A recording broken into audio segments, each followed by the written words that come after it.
Hello students, welcome back. Let us resume our discussion in section 2, excuse me. Oh, section 3 is right. Increasing and decreasing, intervals of increase and decrease.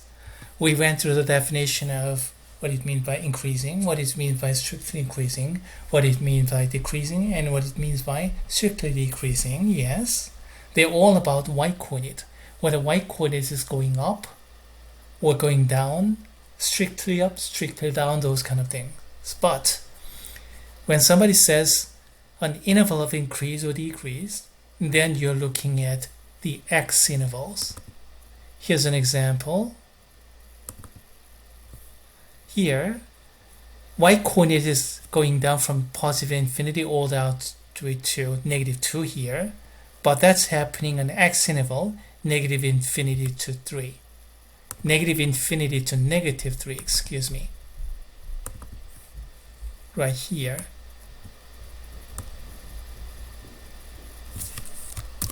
Decreasing there, that's associated to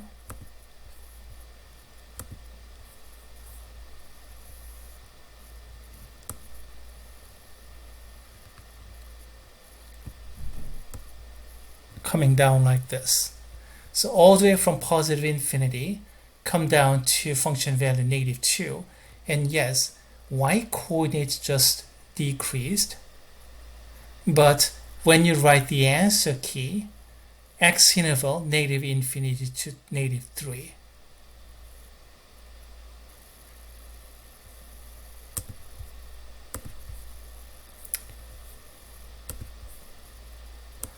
How about this one? Increasing here.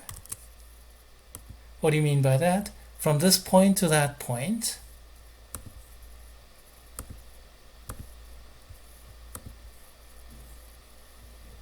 So from here, function value -2 to +3, y-coordinate increased from here to there.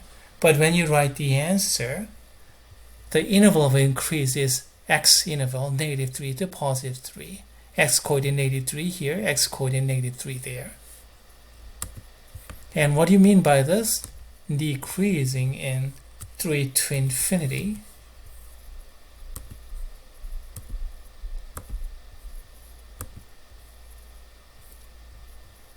So here, y-coordinate is 3, and coming down to, well, getting closer and closer and closer down to 0 asymptotically.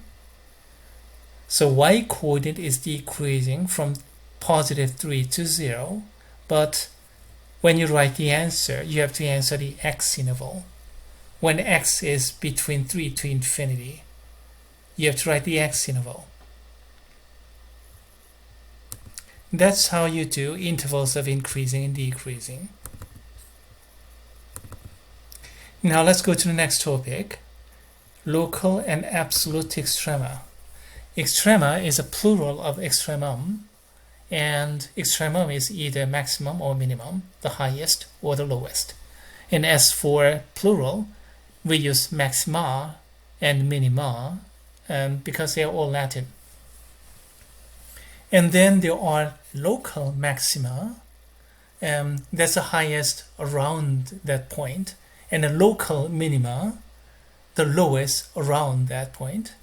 And then there is absolute maximum and absolute minimum, which are the highest and the lowest. So in graph, let me draw a graph kind of like this. Okay, so let's suppose here's the x-axis. It's a lousy graph, but that's okay. Let's see, let me draw a graph. Okay, let's draw a curve.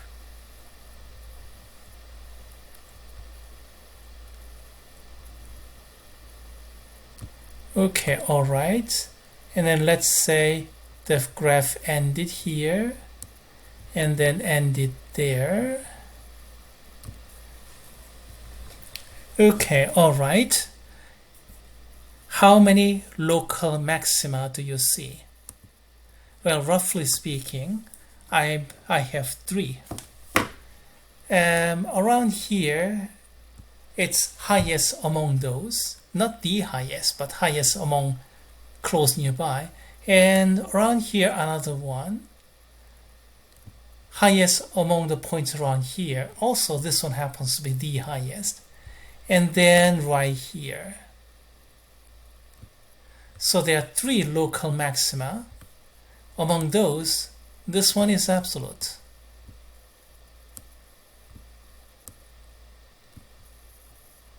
The highest. Makes sense? And let's see, let's go to minima. Let's see, I see again 3 local minima. Here's one. And then here's a second. And then the endpoint is always a candidate. And all these are local minima. Each of them is local minimum. And lowest among the points nearby. The lowest among the points nearby. And there was this one too, lowest among the points nearby, but this happens to be the lowest as well. So this one here is an absolute minimum too. So there can be really many local maxima and local minima. But as for the absolute maximum and absolute minimum, unless you have an unlikely event to have precisely tie, you're going to have 1. And actually, if you have tie, then that means same y-coordinate value. So if you look at in y-coordinate viewpoint, then there should be only 1 absolute maximum and absolute minimum. And of course, you can consider various special cases. For example, here, make a hole and then redefine this point someplace else, or do something and make the function discontinuous. Then you can always create a function with no absolute maximum or no absolute minimum and things like that. And also, instead of ending here, if it is allowed to go down forever, go up forever, so that we go have to a graph going to positive infinity and negative infinity, kind of like that, then of course absolute maximum minimum value will become either plus or minus infinity, which are not real numbers, so same as they do not exist. You can create all kinds of situations like those, but if you have a bounded and continuous function, always you're going to have something. Okay, let's get out of this drawing mode. And all those explanations are here. A little bit hard to read simply by reading, but there they are. And as for graphical explanations, okay, all right. Let's answer this question. Determine all absolute extrema. So we have one absolute minimum right here. Yeah, that's it. And that happens to be a local minimum too. Right here, we have local maximum, but it's not an absolute maximum. It gets bigger there. So we can say f attains a local maximum at x is 3 right here, and the local maximum value is y-coded, f of 3 is 3. It's one way to write like that. And then local maximum point is 3, 3. If you write point, f attains local minimum at x is -3, and then local minimum value is function value f of -3, which is -2. And as for absolute minimum right here, -2 attained at x is -3. As for absolute maximum, there's none. The graph is assumed to just blow up to infinity forever. How about this?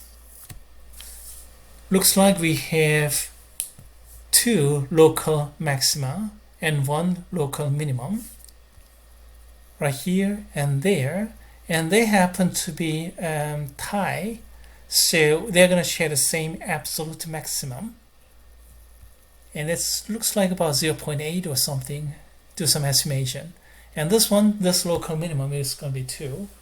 And is it also local minimum? Actually, that's what I intended. I intended asymptote here and there, so get closer and closer and closer to y equal to 0, but still staying positive.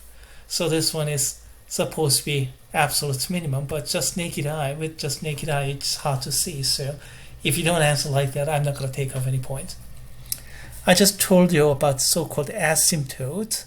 I'm pretty sure you heard about it already.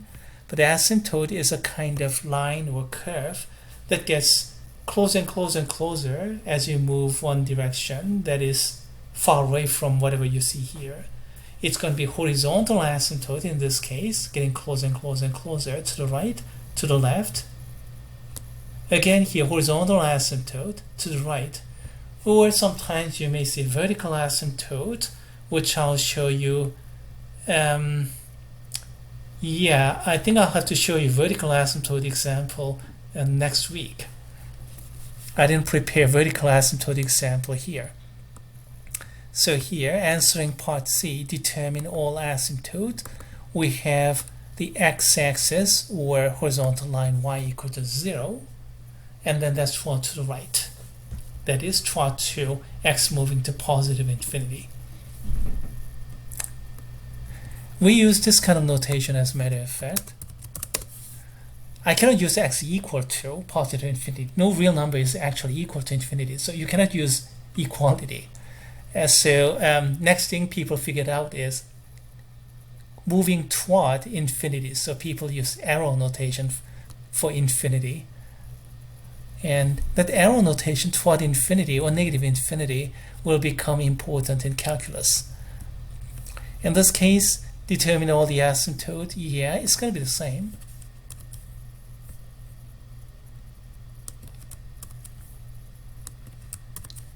Horizontal asymptote, the coordinate axis y equal to 0, but not only toward the right, toward both the left and the right. Toward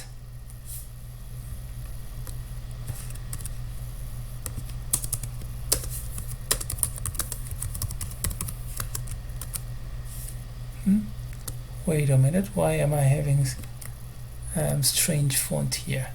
Okay, so to the left,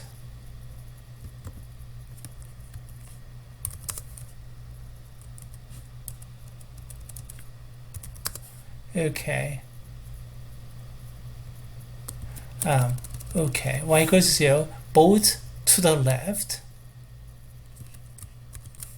as you see here, and then to the right. It's hard to control it with my laptop here. I wish I had my mouse.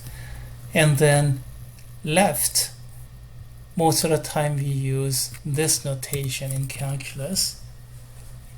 And in mathematics, smaller numbers go to the left, bigger numbers go to the right. Remember that? So left forever means negative infinity, and right forever is positive infinity. So this way left, that way right. So let's see. Red. So this direction over here. Oh, never mind about this. I just clicked the wrong key and then just got that. Oh, I got it back. Okay, not too bad. Okay, I have second chance. Okay, all right.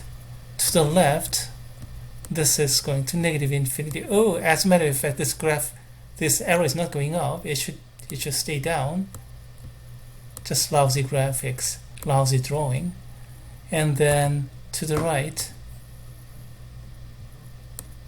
like this. That's toward positive infinity. So that's how you get asymptotic behavior.